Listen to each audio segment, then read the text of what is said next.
Welcome to Shalom and Sleep, where whispered Bible stories bring shalom to your heart and mind. I'm Luca, your storyteller, here to guide you through Scripture, one whispered story at a time. Let's begin.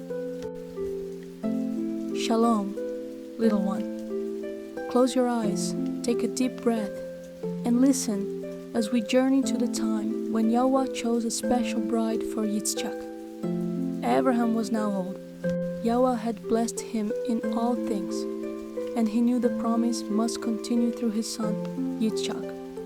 But Yitzchak had no wife, so Avraham called for his most trusted servant and said, "Swear to me that you will not take a wife for my son from the women of Canaan. Instead, go to my homeland, to my family, and find a wife for Yitzchak." The servant bowed and said, "What if the woman refuses to come with me?" Avraham answered, "Yauah, Elohim of the heavens, will send his malach, his angel, before you, and you will find a wife for my son." So the servant took 10 camels, gifts, and supplies, and journeyed to Aram Naharaim, the land of Abraham's family. When he reached a well outside the city, he stopped to rest. He prayed, "Yauah, Elohim of my master Avraham, let the woman who comes to draw water and offers to give drink to my camels also be the one you have chosen for Yitzchak." Before he finished praying, a young woman named Rebekah, came to the well. She was kind and beautiful, and when the servant asked for water, she quickly lowered her jar and gave him a drink. Then she said, "I will also draw water for your camels until they have finished drinking." The servant watched in amazement.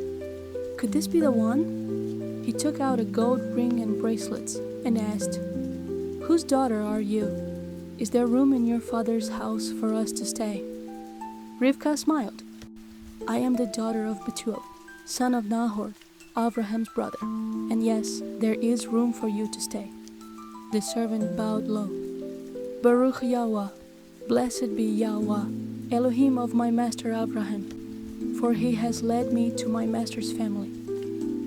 Rivkah ran home to tell her family. Her brother Lavan came out to meet the servant and invited him inside. That evening, the servant said, "Yauah has guided me here to find a wife for my master's son. If you will show kindness, let me know, so I may take her to him." Rivkah's father and brother answered, "This is from Yauah. Let Rivkah go with you." Then the servant gave gifts of silver, gold, and fine clothing to Rivkah and her family. The next morning they asked Rivkah, "Will you go with this man?" She answered, "I will go." So she left her home and traveled with the servant toward the land of Yitzchak. One evening, as they neared their destination, Yitzchak was walking in the fields, meditating. When Rivkah saw him from a distance, she asked, "Who is that man walking toward us?" The servant said, "That is my master Yitzchak." Rivkah covered herself with her veil. Yitzchak welcomed her, and they became husband and wife, and Yitzchak loved her deeply. Through this love, Yauah's promise continued. Laila Tov, little one, sleep in his faithfulness. Shalom.